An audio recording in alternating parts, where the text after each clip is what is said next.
Story 1. Whispers beneath the house. It was one of those nights where the wind howled and the rain battered against the windows, making the world feel like it had been swallowed up by the storm. The constant noise outside seemed to echo through the house, a relentless rhythm that only added to the eerie atmosphere. My aunt and uncle had asked us to come stay with them for a few days, as my parents had to leave for an emergency. They assured us it was temporary, but I couldn't shake the strange feeling that had settled over me as soon as we arrived. We were scattered around the house, each of us doing our own thing. I was sitting in the living room, curled up on the couch, trying to focus on the television. The storm outside mixed with the noise of the TV, making it hard to concentrate, but it was better than sitting in silence. My sister, Olivia, was upstairs in her room, completely absorbed in a new video game. It was a typical night, with no real reason to think anything was out of the ordinary. My aunt and uncle, Janet and David,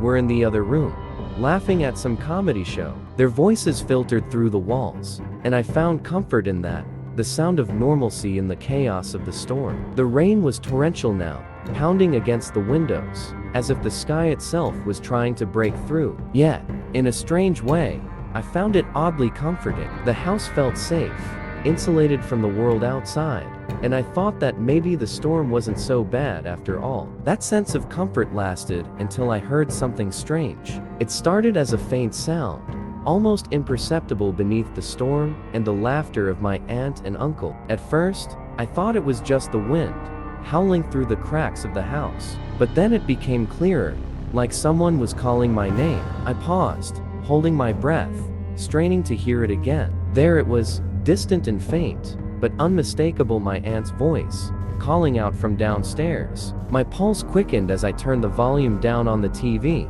trying to listen more closely. I did.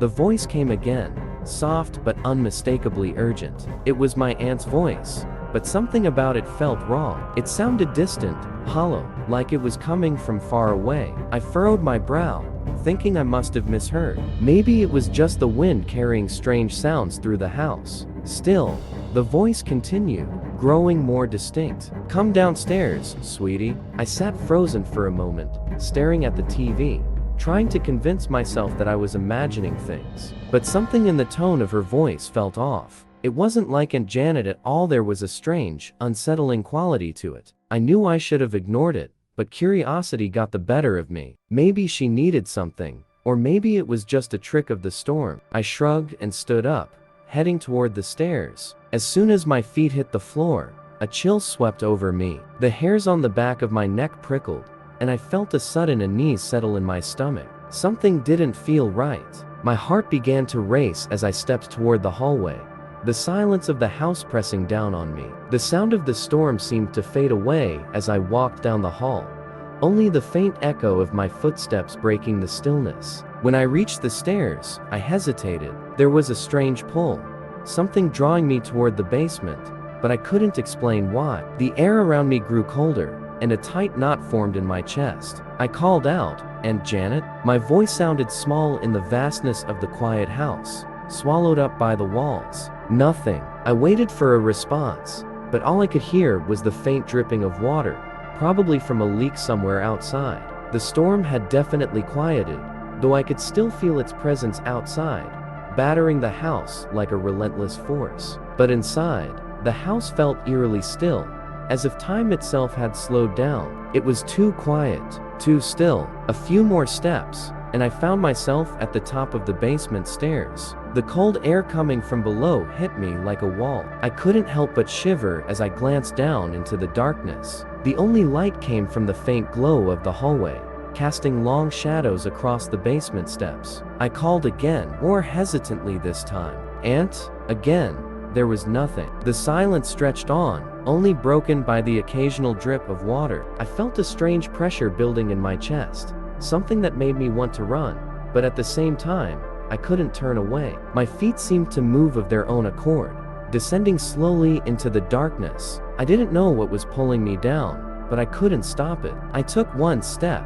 then another. My breath became shallow as I walked deeper into the basement, the cold air biting into my skin. Then, just as I was about to call out once more, I heard it. My aunt's voice, but this time it was much closer, as if she was standing right behind me. "Come down here, honey." I froze. The voice was clear, so close it made my blood run cold. But it wasn't coming from the basement, like I had expected. It was coming from behind me, right at the top of the stairs. My heart lurched in my chest as I spun around, my body shaking with fear. The dark shadows at the top of the stairs were empty. There was no one there. I bolted up the stairs, my legs moving faster than I thought was possible. My breath came in sharp gasps, and I could feel my pulse pounding in my ears as I reached the top of the stairs. I didn't dare look back. I just had to get out of that basement, away from whatever had been calling me. I nearly stumbled into the kitchen, my body trembling. And there, standing in the doorway, was Aunt Janet. She looked up from the counter, completely unaware of what had just happened. "Why are you standing there?" she asked, her voice filled with confusion. Her eyes searched mine, but there was no recognition, no understanding of the terror that had just gripped me. I stared at her, still shaking, struggling to find my words. "Aunt Janet, I heard you calling me. You told me to come downstairs, but..." She shook her head. "I didn't call you. No one has been downstairs. What are you talking about?" I looked past her, down the hallway, but there was no sign of anyone else. The house was still. The storm outside had picked up again, but inside, everything was eerily silent.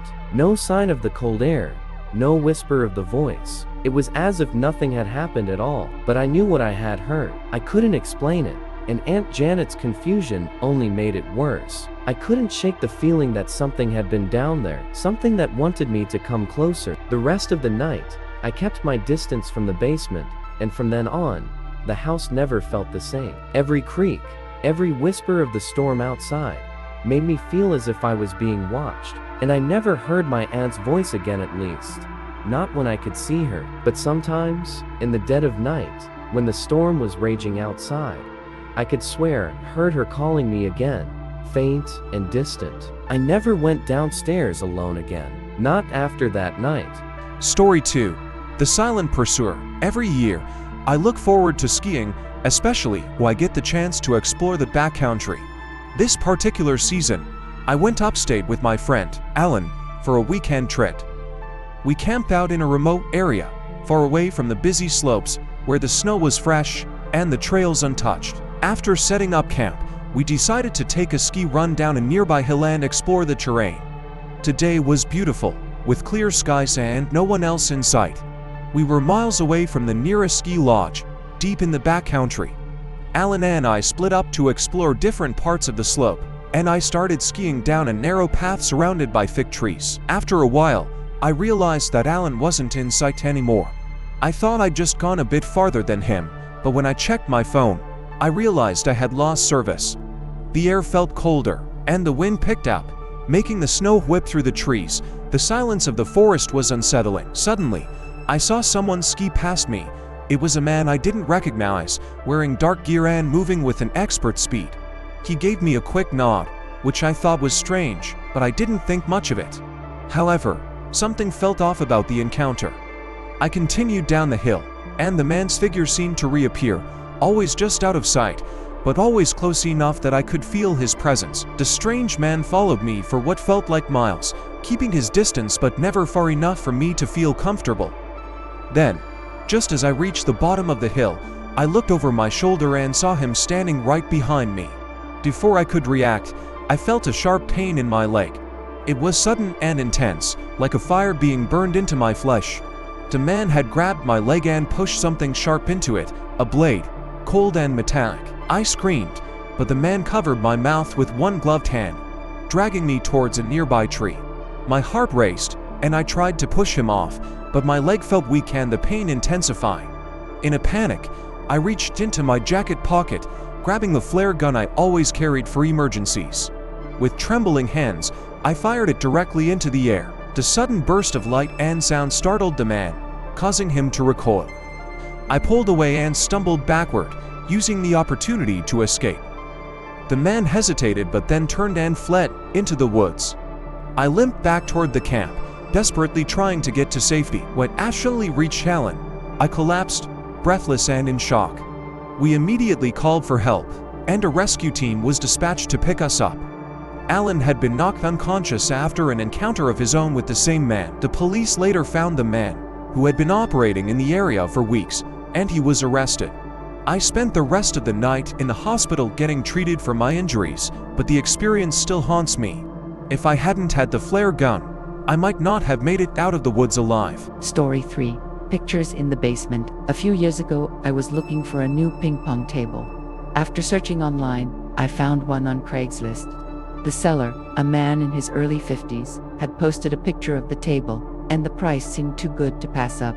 The ad mentioned that the table was in great condition and that it was located at his house in the suburbs.